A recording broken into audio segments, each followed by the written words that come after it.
What's up, everybody, and welcome to the Big Show Sports Podcast. I know it's been a long time. It's been a while since I been on. Had a little health scare. Well, I wouldn't say scare, but a little health issue. But everything is under control. And I was like, you know what? I need to come back on and do my sports talk. But I'm not going to be on too long this morning because I have to work today. But let's talk about, I know I'm late on it, but let's talk about the championship game between Georgia and TCU. But again, I'm late on it, but it's okay. It was bad. It was very bad.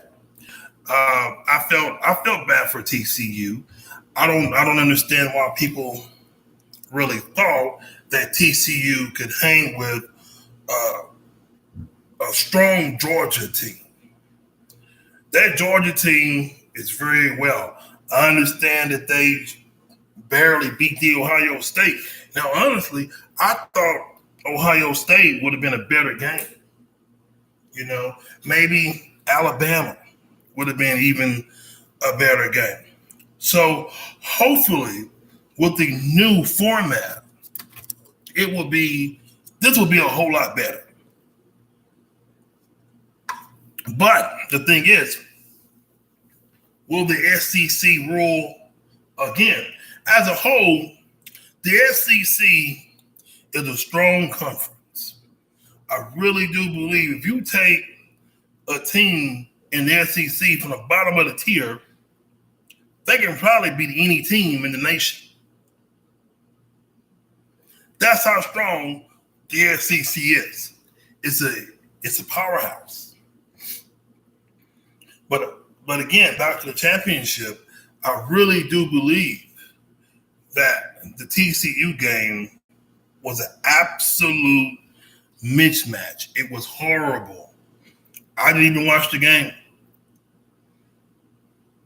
When I seen people betting for TCU to beat Georgia, I said, obviously, you don't know sports or you don't understand what you're talking about. Not saying that TCU head coach didn't have his players ready to play. It's just they was overmatched. These Georgia players were for real. They took this game and they ran with it. They didn't look back. They put the hammer on TCU. So let's leave that alone now. Let's start getting ready for next season. I know it's early, but it's okay. I do have my top 5 college teams for next year. Okay? And Alabama is not number 1. Alabama is not number 1 on my list. Actually, it's Georgia, Alabama, TCU, USC, and the Ohio State. I just don't like the Ohio State. I don't like them. It's personal. I just don't like the Ohio State Buckeyes. That's why I put them in 5. But yes, they're a good team as well. But I'm gonna tell you the team to watch out for next season in college football. In the in the SEC, Georgia again. Georgia has a cupcake schedule. In a few minutes, I'm going to read you all of the Georgia Bulldogs games for next season. Then you tell me if it's not set up for them to get back to the championship again. Now, it's a very, very, very easy schedule. Now, I will say this. I will say it, and I'm not ashamed to say it. Got to be careful next season from the Oregon Ducks. Just because I stay out here in the Pacific Northwest doesn't mean I'm a Duck fan. I'm telling you, the Oregon Ducks, they just need that extra push. If they get that extra push, they will be a force to be reckoned with in the Pac-12. I'm telling you, watch out for them. In the ACC, has Clemson lost some steam? a little bit of steam that they lost. Can they gain that back? Can Dabo Swinney get that program back in the right direction? I think he will, but I haven't gave up on Florida State yet. I think Florida State will be the team to watch for in that division. And Ohio State, Penn State, it's wishy-washy. Michigan, again, I don't like Ohio State, but, I have to go with Penn State again. I'm very high on Penn State. I love what's going on out there. So I'm looking for Penn State to make a big push next season as well. Same for LSU. If they can find a way to get even better. You can always get better. And no, LSU is not the best team ever assembled in college football. Just by that one season does not make them the best team of all time in college football. We know who that is, but I'm not going to get into that debate right now because I don't have the time to get into that debate. But I will tell you, the Miami Hurricanes with Willie McGahee,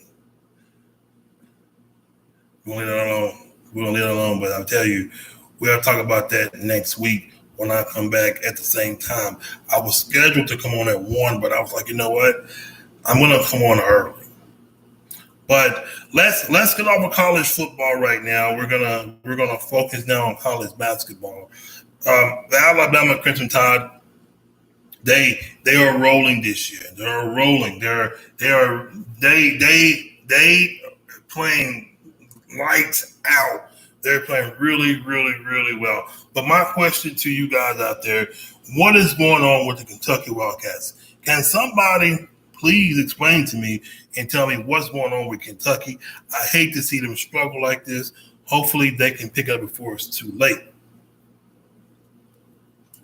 College basketball is pretty good. I haven't been following it much this year, but I've been watching, a little glimpse of it here and there. But I will be getting more into it. So NFL talk, we know the NFL playoffs is near. We have coaches getting fired. Teams are cleaning house. Tennessee Titans, they're cleaning house. Washington Commanders, they let go of coach as well. Arizona, they fired their coach. The Texans fired their coach. We know what Denver done. So I don't see any more coaches getting fired so far. But I will tell you this. I'm going to be very straight and narrow and to the point on this. I don't know if anyone spoke on this yet, but we're going to talk about the playoffs right now. The Dallas Cowboys. I know a lot of people will be watching them play this weekend. Then we're going to talk about the coaching carousel that's going on. But it's a lot, to me, I think it's a lot of pressure on the Dallas Cowboys to win this game this weekend against Tom Brady in Tampa Bay. It's gonna be one of those games to where you have to pay close attention to, because if they lose this game, and I'm sure I'm not the only one that has said this, if they lose this game, somebody's getting fired in Dallas. If the Dallas Cowboys, I'm going to say it again before we get to the rest of the games. If the Dallas Cowboys lose this game, somebody's getting fired. Somebody is getting fired in Dallas. Do you know who it is? Absolutely. We know who it is. And we know, and the Jets, they fired a coach as well. So Dallas has to win. Though this game, Dallas don't play this weekend. I'm sorry, they play Monday, January 16th. But they have to win against Tampa. They have to get 4. I don't want to say it, but you at least have to get a taste for the divisional championship. Dallas has to win that game. If not, somebody's getting fired. So let's get into the games this weekend. January 14th, this game is Saturday. the Seattle Seahawks versus the San Francisco 49ers. Listen, again, I stay out here in the Pacific Northwest here in Portland. It's a lot of Seahawks, 49ers, Raiders, Charger fans, but it's not going to happen. Seattle Seahawks is over with. Y'all will not win against the 49ers. They will take this game. Then, here's the game that all eyes should be on Saturday. The Chargers will be in Jacksonville. Seattle will be in San Francisco. Now, to all of my Jacksonville Jaguar fans nationwide, all over the place, especially in Jacksonville, beautiful city, beautiful. Pack that place out. Sell that stadium out. Be loud. Be crazy. Support your team. I'm telling you, I have a feeling Jacksonville can pull this off this weekend against the Chargers. I really have a feeling that they can pull it off. I'm happy they're in the playoffs. I got a really good feeling that possibly magic can happen and it can strike right there in the beautiful city of Jacksonville, Florida. Go Jaguars. I want to see that stadium packed out. But of course, I'm listening to it at my house. But it's okay. I hope Jacksonville can get that victory against the Chargers. And then Sunday, here we go. A great game here. The Miami Dolphins versus the Bills. We know Damar Hamlin, he's been released from the hospital. That's very well. That's very great. But let's not forget, let's keep Peyton Hill in our prayers, the former Cleveland Browns player that saved his kids from drowning. Let's not forget that is a hero as well. You know, a lot of us we tend to forget, but you can't forget that. You can't forget that. A dad going in water, the lake or ocean, going in to save his kids. I really do believe that we should be talking about that on these podcasts and the news. This man not only saved his life, his kid's life.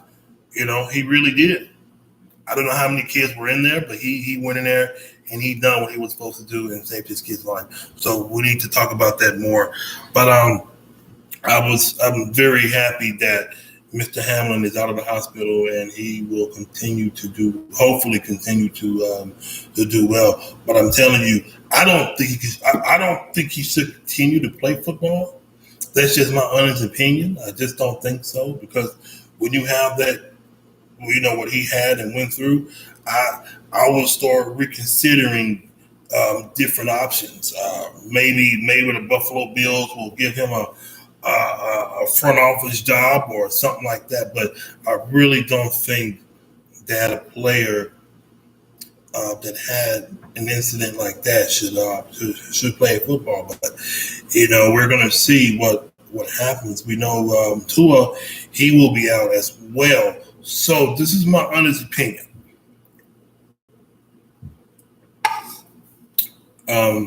With Tua, you guys have to understand what's going on here.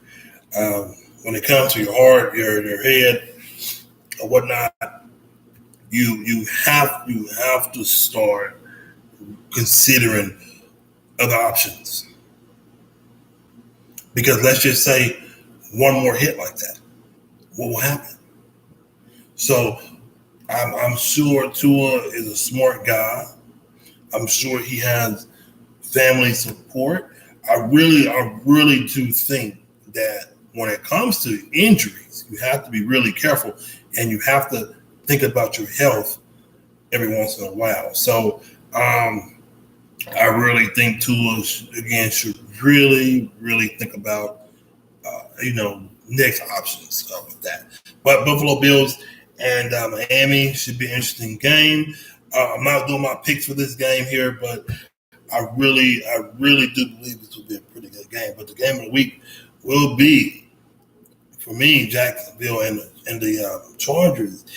And another good game I watched for, the New York Football Giants versus the Minnesota Vikings. That stadium is going to be rocking to the fullest. It's going to be a really good game, real good game. So it's going to be real good. It's going to be real good. Watch that game as well. The Ravens and Bengals, of course, we know how that's going to go. It's going to probably be like a baseball game. It may be 9-7. Then Monday night, here you have it. The Cowboys and Buccaneers. You have to win that game, Dallas Cowboys. The one thing you don't want to play is a pissed off Tom Brady. We know the last time I seen that. A pissed off Tom Brady. It wasn't nice. It wasn't nice. But we know WWE, Stephanie McMahon, she stepped down because Vince McMahon is now back at the helm in WWE. So that's kind of odd to your daughter to resign because the dad came back. But that's none of my business and none of my concern. So I'm gonna get you a few little things that happened in the news. I know again I'm late on a few things, because being out. Atlanta, they would host the Bills and Chiefs game if it gets to that with them two teams. David Carr, he thanked the Raider fans, saying goodbye to Vegas. We know that the Denver Broncos, they interviewed former Stanford Cardinals coach David Shaw on Wednesday.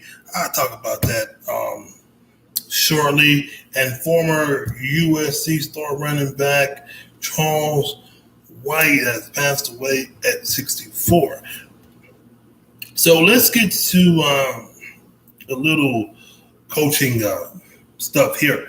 Now, who's the best fit in Denver? Is it Sean Payton? Is it David Shaw? Would you want to coach in Denver? The talent is there. The fan base is there. So you have the support. But would you want to coach in Denver? Would you want to coach in Denver? Would you want to coach in Denver? So look, everyone, I want to thank you for listening to the Big Show Sports podcast. I will be back here at the same time next week, but I'm going to try to keep coming on every chance I can get. So I want to thank you guys for listening. Have a great morning. Stay warm, Portland. Thank y'all guys very much.